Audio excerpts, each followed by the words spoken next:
Hello मेरे भाई और बहनों, today we are going to learn about chapter number 16 12th NCERT biology का ये टॉपिक है एनवायरमेंटल इश्यूज पार्ट सेकंड के बारे में स्टडी करेंगे। मित्रों, ये नीट के लिए यहाँ से बहुत सारे क्वेश्चन बिलोंग करते हैं और इस कंटेंट में पढ़ेंगे automobiles pollution, internal combustion of engine यानी कि कैटालिटिक कन्वर्टर्स। आप इस पिक्चर में देखिए कि यहाँ पर आपको दिखाई दे रहा है कैटालिटिक कन्वर्टर, और ये catalytic converter that is the exhaust emission control device. याद रखिए, exhaust emission control device that convert toxic gases and pollutants in exhaust gases from internal combustion of engine into less toxic pollutants by catalyzing the redox reaction। ये आप fossil fuel जो भी use करते हैं, कहां पर, कार में, trucks में, बसेस में, शिप्स में, जहां पर भी फॉसिल फ्यूल यानी कि पेट्रोल और डीजल, तो इस इंजन को कैटालिटिक कन्वर्टर ये डिवाइस फिट किया जाता है। आगे इसकी चर्चा करेंगे। दूसरा कंटेंट है मेरे मित्रों नॉइज पोल्यूशन यानी कि साउंड पोल्यूशन, ध्वनि का पोल्यूशन। ध्वनि यानी कि साउंड। साउंड नॉइज किसे कहते हैं कि undesirable high level of sound, उसे नॉइज कहते हैं। ये भी, इसका भी यहां पर चर्चा करने जाएंगे। साथियों, myself Datta Shinde biology tutorials आपका तहे दिल से स्वागत करता है। देखिए, ऑटोमोबाइल्स पोल्यूशन मतलब internal combustion of engines. Engine truck को भी होता है, कार्स को भी होता है, मोटरसाइकिल की भी होता है, जो भी शिप्स को भी होता है, जहां पर फॉसिल फ्यूल यानी कि पेट्रोल डीजल यूज किया जाता है, इंडस्ट्री में भी किया जाता है। तो इनके इंजन में जो भी डिवाइसेस यूज करते हैं, उनकी इंटरनल कंबशन ऑफ इंजन, ये जानना जरूरी होता है। ऑटोमोबाइल पोल्यूशंस, देखिए कि automobile pollution are major causes for atmospheric pollution. Automobile pollution में जो भी फॉसिल फ्यूल यूज किया जाता है, पेट्रोल डीजल, तो उससे एटमॉस्फेरिक पोल्यूशन बढ़ता है। और कहां पर बढ़ता है? At least in the metro cities. प्यारे दोस्तों, इंडिया की जब बात करते हैं, भारत की जब बात करते हैं, तो मुंबई, कोलकाता, दिल्ली और चेन्नई, ये मेट्रो सिटीज होती है। और इस सिटी में ये ऑटोमोबाइल्स का पोल्यूशन, एटमॉस्फेयर पोल्यूट होता है ऑटोमोबाइल पोल्यूशन से।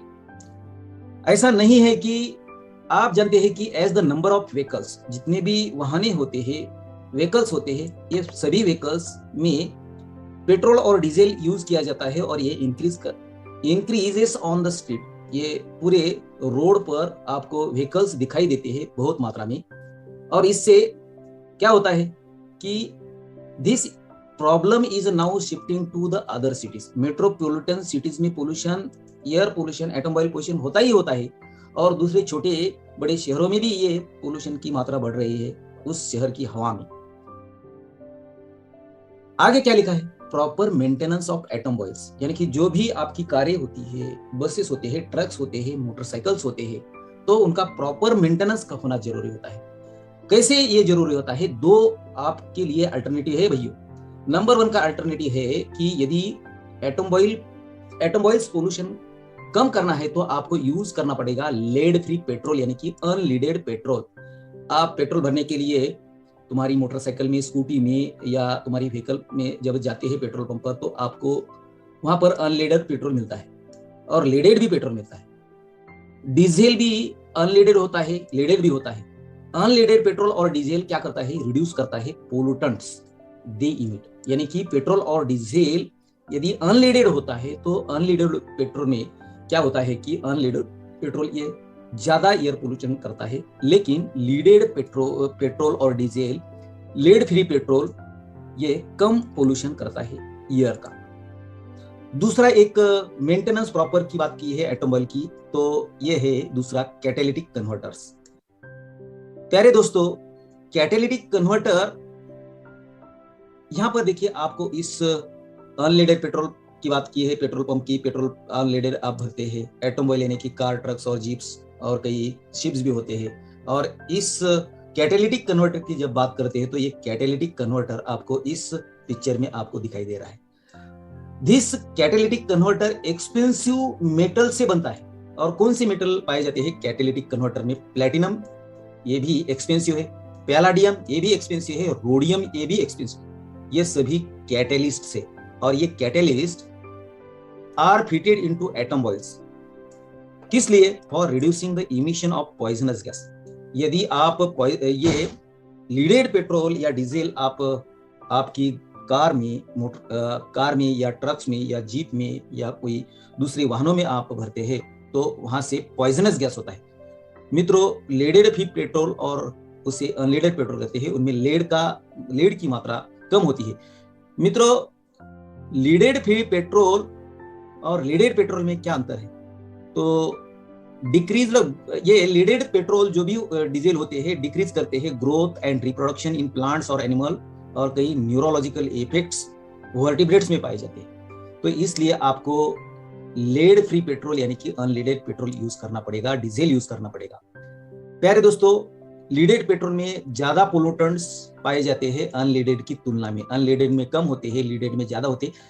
साथियों, लीडेड पेट्रोल में carbon monoxide, hydrocarbons, nitric oxide and small amounts of sulphur oxide होते हैं। लेड भी होता है और पर्टिकुलेट मैटर भी होता है। लेकिन यहाँ पर एटम ऑयल पोल्यूशन जो भी रिस्पॉन्सिबल फॉर होता है serious problem atom oil pollution से, ये सभी गैसेस की, जहां पर आपको यहाँ पर मैंने जो भी बात कही है कार्बन मोनोऑक्साइड की, हाइड्रोकार्बन की, नाइट्रिक ऑक्साइड्स की, सल्फर ऑक्साइड्स की, लीड की, तो उससे क्या होता है, ये रिस्पॉन्सिबल होता है सीरियस प्रॉब्लम। एनवायरमेंट में सीरियस प्रॉब्लम क्रिएट होते हैं। कैसे? लाइक एसिड रेनफॉल होता है, ग्लोबल वार्मिंग होती है। तो आपको लेड फ्री पेट्रोल यूज करना पड़ेगा, मतलब अनलीडेड पेट्रोल डीजल यूज करना पड़ेगा। कैटेलिटिक कन्वर्टर आपको फिट करना पड़ेगी आपकी व्हीकल्स में। नेक्स्ट देखते हैं दोस्तों कि as the exhaust passes through the catalytic converter. Catalytic converter यहाँ पर देखिए, व्हीकल को यहाँ पर फिट किया है। कैटेलिटिक कन्वर्टर कहां पर पाया जाता है? Located near the engine exhaust manifold पर ये कैटेलिटिक कन्वर्टर फिट करते हैं। कार में या ट्रक्स में या जीप में, जो भी आपका व्हीकल होता है, वहां पर मोटरसाइकिल में भी यूज किया जाता है। वहां पर क्या होता है? अनबर्न्ड हाइड्रोकार्बन, जो भी लीडेड हो या अनलीडेड पेट्रोल डीजल हो, जो भी अनबर्न्ड हाइड्रोकार्बन ये कन्वर्ट करते हैं कैटेलिटिक कन्वर्टर। किसमें? कार्बन डाइऑक्साइड और वाटर में। इस पिक्चर में आप देखेंगे कि इंजन इमिशंस की बात की है। हाइड्रोकार्बन यदि फ्यूएल्स में होता तो जरूरी है, होता ही। और ये कैटेलिटिक कन्वर्टर का आपको यहाँ पर ये पिक्चर दिया है। एक कैटेलिटिक कन्वर्टर पैलाडियम, प्लैटिनम और दूसरे से बनता है। और ये क्या करते हैं? हाइड्रोकार्बन का कन्वर्शन वाटर में और कार्बन डाइऑक्साइड में होता है। फॉसिल फ्यूल्स पेट्रोल डीजल में कार्बन मोनोऑक्साइड होता है, और कार्बन मोनोऑक्साइड यदि बर्न होता है तो उनका कन्वर्शन नाइट्रोजन ऑक्साइड का कन्वर्जन, जो भी बर्न होता है उनका कन्वर्जन कार्बन डाइऑक्साइड और नाइट्रोजन गैस में होता है। प्यारे दोस्तों, देखिए, carbon monoxide and nitric oxide are changed into carbon dioxide and nitrogen gas respectively. यही बात यहां पर कह रहा हूं। मित्रों, motor vehicles equipped with catalytic converter, जिस मोटर व्हीकल में कैटेलिटिक कन्वर्टर इक्विपाइड किया जाता है, डिवाइस है ये कैटेलिटिक कन्वर्टर, उस वाहनों में, उस व्हीकल्स में उन्होंने शुड यूज अनलीडेड पेट्रोल। उन्होंने अनलीडेड पेट्रोल और डीजल यूज करना चाहिए। Because lead in the petrol क्या करता है? Inactivates the catalyst. जो भी कैटेलिस्ट आपने पैलाडियम, प्लैटिनम देखे हैं, तो ये इनएक्टिवेट करते हैं। यहां पर यही बात चल रही है दोस्तों। साथियों, आगे बात करेंगे नॉइज पोल्यूशन की। तो नॉइज पोल्यूशन को साउंड पोल्यूशन कहा करते हैं, और नॉइज ये undesirable high level of sound होता है। सोर्सेस ऑफ नॉइज पोल्यूशन यहाँ पर देखिए, इस पिक्चर में देखिए कि हाउस होल्ड सोर्सेस होते हैं, सोशल इवेंट जैसी सोर्सेस होते हैं, कमर्शियल एंड इंडस्ट्रियल एक्टिविटीज और ट्रांसपोर्टेशन, ये सभी नॉइज पोल्यूशन के सोर्सेस है। नॉइज यानी कि undesirable high level of sound कहेंगे, आवाज का, ध्वनि का प्रदूषण कहेंगे। मित्रों, डेफिनेशन की जब बात करते हैं नॉइज पोल्यूशन की, तो नॉइज पोल्यूशन यानी कि एनी अनवांटेड और disturbing sound that affects the health and well being of humans and other organisms उसे नॉइज पोल्यूशन कहते हैं। नॉइज का मतलब high level of undesirable sound होता है, और ये डेफिनेशन की बात की है। देखिए इन इंडिया की बात यहाँ चल रही है मित्रों की in India the air prevention and control of pollution act, air pollution prevention and control act came into force in 1981। साथियों यहाँ पर याद रखना कि एक बार 2013 में क्वेश्चन पूछा था इस एक्ट के बारे में। Air pollution and control prevention control pollution act कौन से साल में फोर्स में आया था, तो याद रखिए कि 1981 में, but was amended in 1987 to include noise as an air pollutant। तो 1981 की एक्ट में अमेंडमेंट किया ये संसद में 1987 में, और उनमें शामिल किया नॉइज, यानी कि ध्वनि भी एक टाइप का एयर पोल्यूटेंट है। तो ये दोनों बातें आप याद में रखिए प्यारे साथियों। आगे क्या लिखा है, we have got used to associating loud sounds with pleasure and entertainment, not realizing that noise causes psychological and physiological disorder in humans। तो अनवांटेड साउंड से साइकोलॉजिकल और फिजियोलॉजिकल डिसऑर्डर्स ह्यूमंस में आते हैं। साइकोलॉजिकल डिसऑर्डर्स मतलब anxiety आना, insomnia, schizophrenia, कई several mental illness, social phobia, specific phobias भी इनमें आता है। ये सभी कैटेगरी साइकोलॉजिकल डिसऑर्डर की बात की है। और फिजियोलॉजिकल डिसऑर्डर यानी कि जो भी ईयर ड्रम होते हैं ह्यूमन के कानों के, उनमें कोई नुकसान, बहुत बड़ा नुकसान हो सकता है इससे, नॉइज पोल्यूशन से। तो आप जानते हैं कि हम तेज आवाज का आनंद मनोरंजन के साथ जोड़ने की आदत हो गई है आपको सभी को, लेकिन ये महसूस नहीं करते कि जो भी साउंड हेवी साउंड होता है मनुष्य को मनोवैज्ञानिक यानी कि साइकोलॉजिकल और शारीरिक विकारों डिसऑर्डर्स का भी कारण बनता है। नेक्स्ट बात करते हैं दोस्तों की the bigger the city the bigger the function the greater the noise. कई बड़े बड़े शहरों में बिगर फंक्शंस होते हैं, कई सोशल इवेंट्स होते हैं, कई हाउस होल्ड सोर्सेज भी होते हैं, और वहां पर ग्रेटर नॉइज पाया जाता है। नेक्स्ट बात करते हैं दोस्तों की brief exposure to extremely high sound level. High sound level की जब बात करते हैं तो साउंड लेवल 150 डीबी यानी कि डेसिबल। ये डीबी स्मॉल डी और कैपिटल बी ये यूनिट है साउंड लेवल काउंट करने का। और आगे क्या लिखा है कि मोर जनरेटेड बाय टेक ऑफ। ये 150 डेसिबल से अधिक साउंड कहां पर जनरेट होता है? देखिए जेट प्लेन में भी ये जनरेट होता है, और रॉकेट जो भी छोड़ते हैं उनमें भी ये 150 के अबव साउंड जनरेट होता है।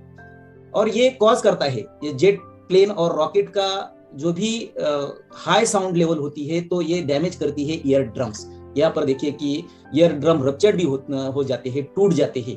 अभी ये रप्चर्ड ईयर ड्रम है, और यहाँ पर ये देखिए सुराग, और ये नॉर्मल ईयर ड्रम है। और इससे क्या होता है, ईयर ड्रम डैमेज जब होते हैं रॉकेट्स और जेट प्लेन से, तो परमानेंटली इंपेयरिंग आता है, इंपेयरिंग द हियरिंग एबिलिटी। जो भी सुनने की क्षमता होती है उनमें परमानेंटली इंपेयरिंग, विकलांग हो सकते हैं। इसे फिजियोलॉजिकल डिसऑर्डर कहेंगे भाइयों।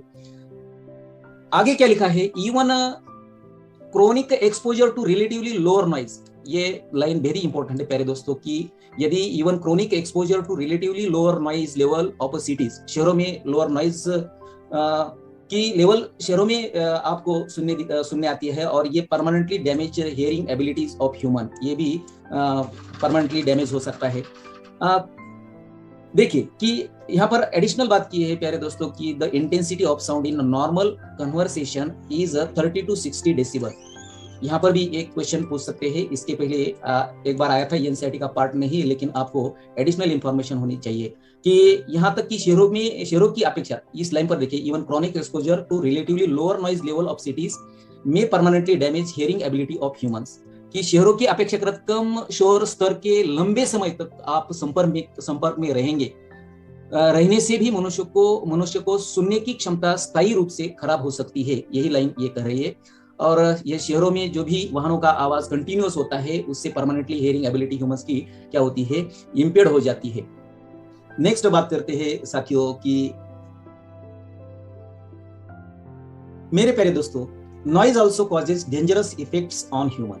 तो यहाँ पर देखिए कि पहला, नॉइज से कई डेंजरस इफेक्ट ह्यूमन पर होते हैं। पहला है स्लीपलेसनेस यानी कि इंसोम्निया कहते हैं उसे, ये नॉइज पोल्यूशन का कॉज करता है, डेंजरस इफेक्ट कॉज करता है ह्यूमन पर। दूसरा है इंक्रीज्ड हार्ट बीट भी इंक्रीज होते हैं। और तीसरा है अल्टर्ड ब्रीदिंग पैटर्न, जो भी ब्रीदिंग इनहेलेशन और एक्सेल जब करते हैं तो उनका पैटर्न भी नॉइज पोल्यूशन से कॉज होता है, डेंजरस इफेक्ट भी होता है, धड़कन बढ़ती है। और बाद में लास्ट है स्ट्रेसिंग ह्यूमंस। प्यारे दोस्तों, ह्यूमन पर स्ट्रेस आता है। और यहाँ पर इस पिक्चर में देखिए कि आपको अनवांटेड साउंड जो भी आपको अच्छा नहीं लगता, तो इसका इम्पैक्ट कहाँ पर होता है? जो ब्रेन है, ब्रेन में लिम्बिक सिस्टम का पार्ट होता है अमाइगडला। और यहाँ पर देखिए इस डायग्राम में, पिक्चर में देखिए अमाइगडला और हिप्पोकैम्पस।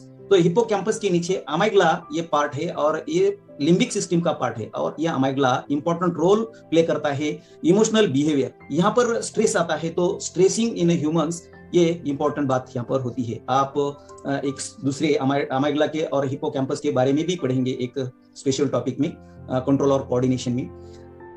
नेक्स्ट बात करते हैं साथियों की considering the many dangerous effects of noise pollution, can you identify the unnecessary sources of noise pollution around you which can be reduced immediately without any financial loss to anybody। इस line का मतलब समझेंगे दोस्तों कि noise pollution यानी कि ध्वनि प्रदूषण के कई खतरनाक प्रभाव को ध्यान में रखते हुए यहाँ पर आपको एनसीईआरटी ने क्वेश्चन पूछ लिया है कि क्या लिखा है, can you identify the unnecessary sources of noise pollution.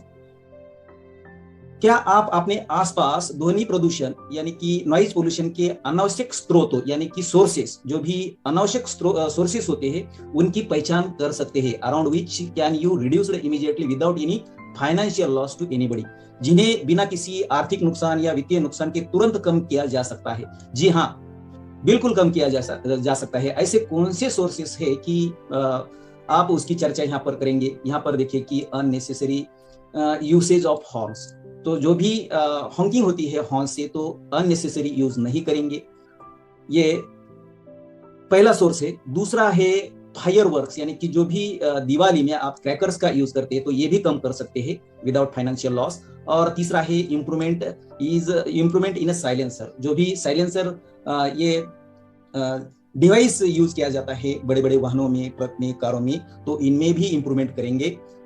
Next बात है कि लास्ट है tree plantation along road side. यहाँ पर देखिए कि जो भी बड़े बड़े रोड्स 4 लेन, 6 लेन, 8 लेन के होते हैं, वहां पर भी नॉइज पोल्यूशन होता है। और नॉइज पोल्यूशन आसपास की जो भी हैबिटेट होती है, जो भी लोग रहते हैं, उनको इनका प्रभावित हो सकते हैं। तो ट्री प्लांटेशन की वजह से नॉइज पोल्यूशन ये कम किया जा सकता है।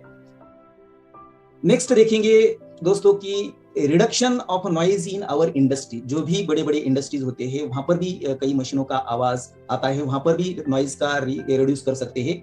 और ये अफेक्ट करते हैं by use of sound absorbent material.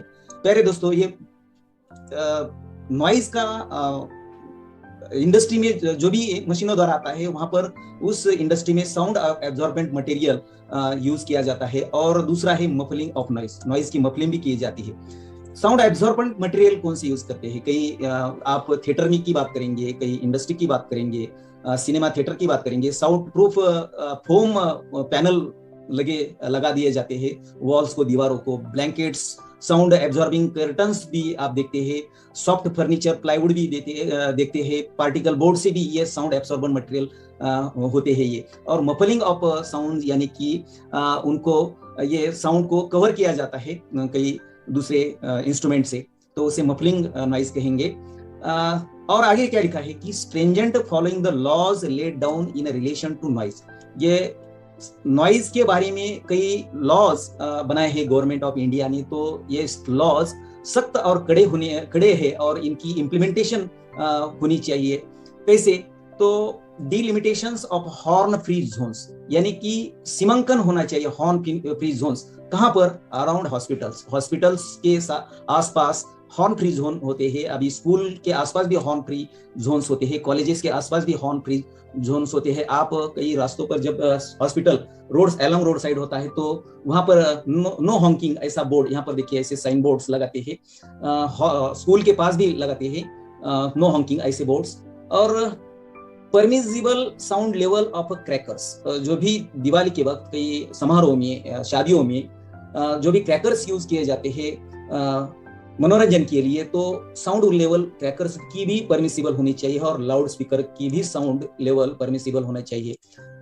Next देखेंगे कि साउंड लेवल का टाइमिंग्स, यानी कि after which loud speaker can not be played, जो लाउड स्पीकर आप प्ले नहीं कर सकते। 10 बजने के बाद आप ज्यादा साउंड लाउड स्पीकर का नहीं होता। ये भी क्या है कि स्ट्रिंजेंट लॉज है कॉन्स्टिट्यूशन ऑफ इंडिया का, और ये need to be enforced to protect our self from noise pollution. जो भी साइकोलॉजिकल और फिजियोलॉजिकल डिसऑर्डर्स से बचाने के लिए इनका एनफोर्समेंट होना जरूरी होता है। प्यारे दोस्तों, यहाँ पर स्टॉप करते हैं। Thank for watching this video.